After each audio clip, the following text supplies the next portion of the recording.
Que ce soit au niveau de microagressions, de commentaires déplacés qui sont reçus ou d'un sentiment d'invisibilité. On sait que les femmes lesbiennes vont avoir tendance à avoir moins recours à une divulgation de leur orientation sexuelle totale en milieu de travail.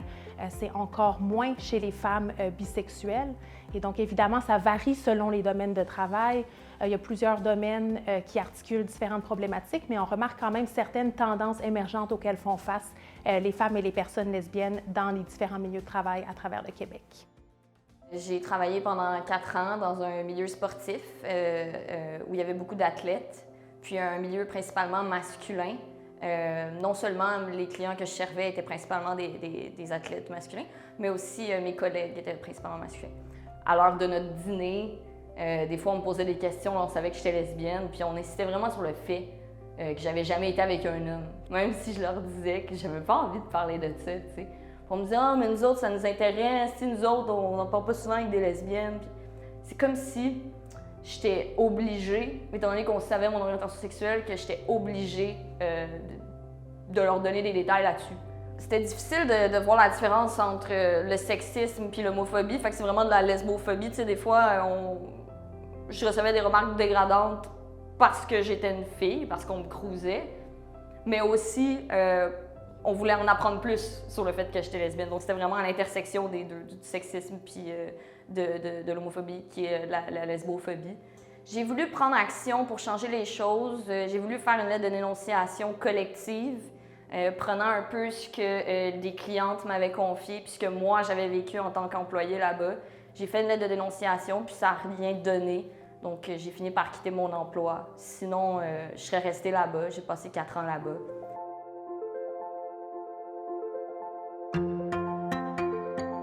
On a réalisé avec le Réseau des lesbiennes du Québec un sondage à travers les 17 régions administratives du Québec. Donc, on a rejoint près de 1108 répondantes.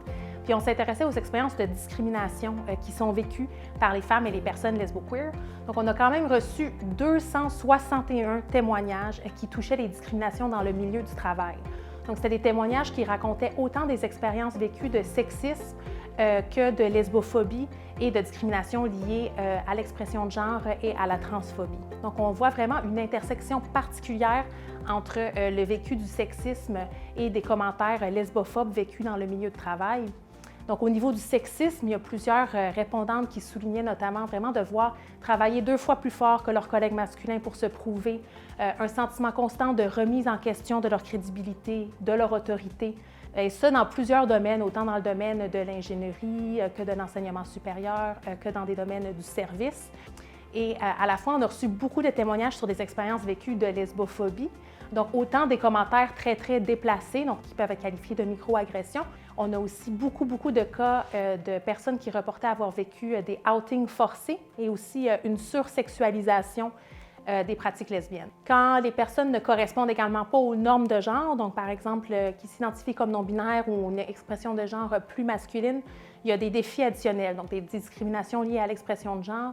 Donc, il y a beaucoup de personnes qui ont reporté être souvent mégenrées ou recevoir des moqueries et du mépris par rapport à leurs pronoms. Ce qui est super intéressant aussi, c'est que beaucoup des femmes lesbiennes et bisexuelles nous ont évoqué le fait qu'elles ne se sentaient pas incluses dans les comités LGBT, donc où est-ce qu'il y a une surreprésentation des hommes gays.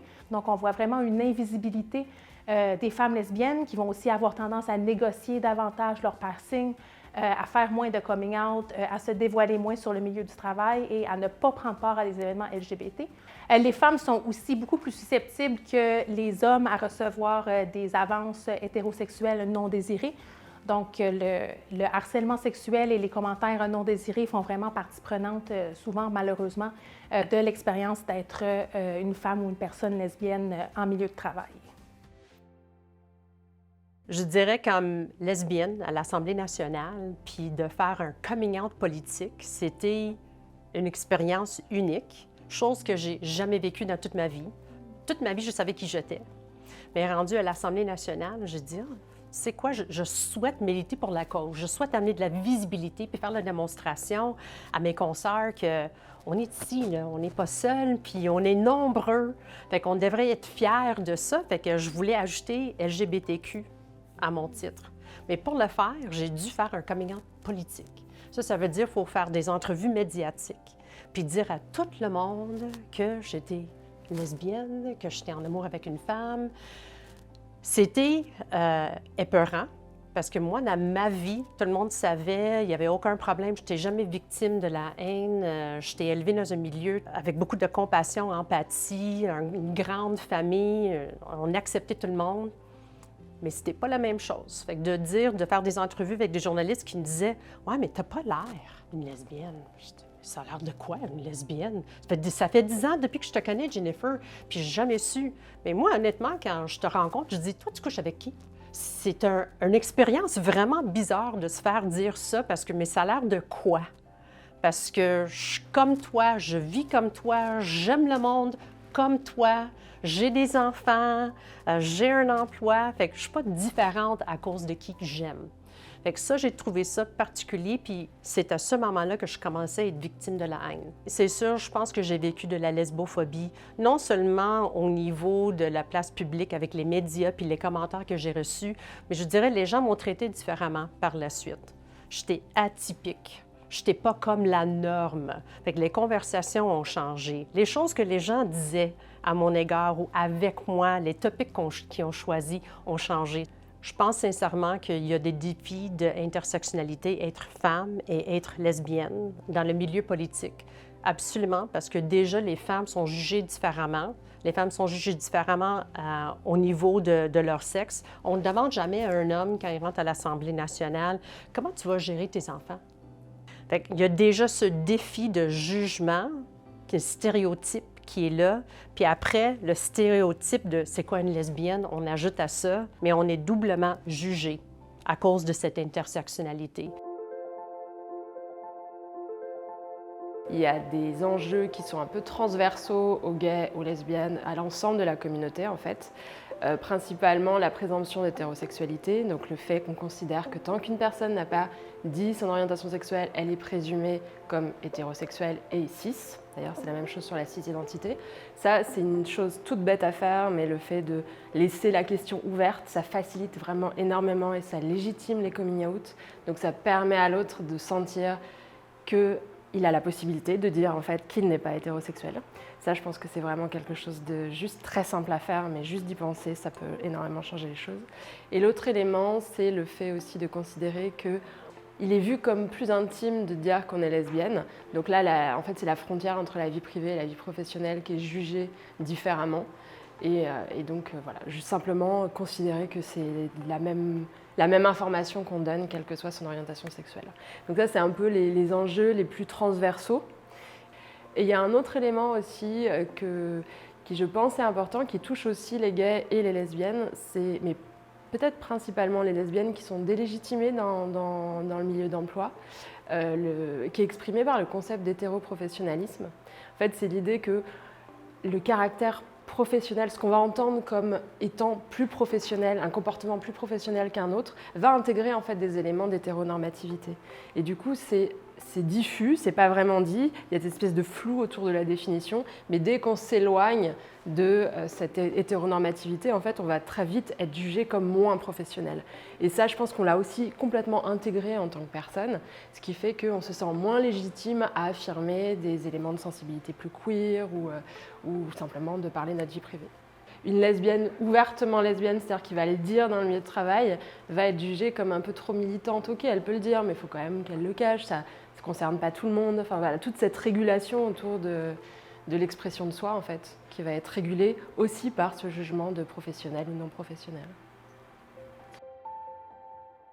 Évidemment, on constate qu'il y a une égalité de fait qui n'est pas encore atteinte pour les femmes en milieu de travail. Donc oui, on parle encore d'inégalité salariale, de charge mentale, de répartition de tâches domestiques qui va faire en sorte que les femmes vont avoir tendance à devoir arrêter leur avancement sur le milieu du travail parfois pour faire de la proche aidance, pour devoir s'occuper d'enfants, donc des tâches qui vont incomber plus aux femmes. Donc on a déjà ces différences socio-économiques qui restent quand même assez marquées.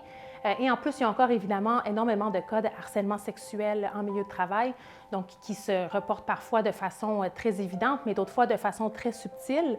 Un manque d'espace pour parler des expériences vécues comme personne, comme femme lesbienne, bisexuelle ou queer en milieu de travail. Les biais inconscients que nous pouvons avoir envers les femmes lesbiennes sont imprégnés des raccourcis mentaux de notre cerveau qui juge et évalue rapidement des personnes sans que nous nous en rendions réellement compte. Les stéréotypes envers les femmes lesbiennes sont très présents dans les relations professionnelles et sans dire dans la vie quotidienne. Des commentaires déplacés comme ceux énoncés dans les témoignages, la présupposition de l'hétérosexualité d'une personne, les menant parfois à faire des coming out forcés, sont des exemples de microagressions. Devoir constamment camoufler son identité peut mener à un stress important affectant le bien-être d'une personne. Si on veut être une personne qui mène des actions inclusives, il est important de faire une introspection et de se questionner sur nos premières impressions tout en prenant conscience de nos jugements et de nos stéréotypes.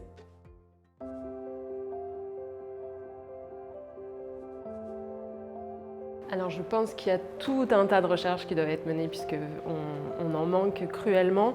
Je pense qu'on a beaucoup penché sur les lesbiennes dans les milieux plutôt masculins. Donc milieu de travail plutôt masculin, c'est-à-dire où il y a une surreprésentation des hommes, mais aussi des valeurs de virilité qui structurent la profession. Et je pense que ce serait intéressant aussi de voir qu'est-ce qui se passe entre les femmes hétérosexuelles et les lesbiennes. Est-ce qu'il y a aussi des coalitions possibles? Comment est-ce qu'on peut transformer le sexisme ensemble, en fait, essayer d'apporter d'autres choses, d'autres normes, d'autres cadres.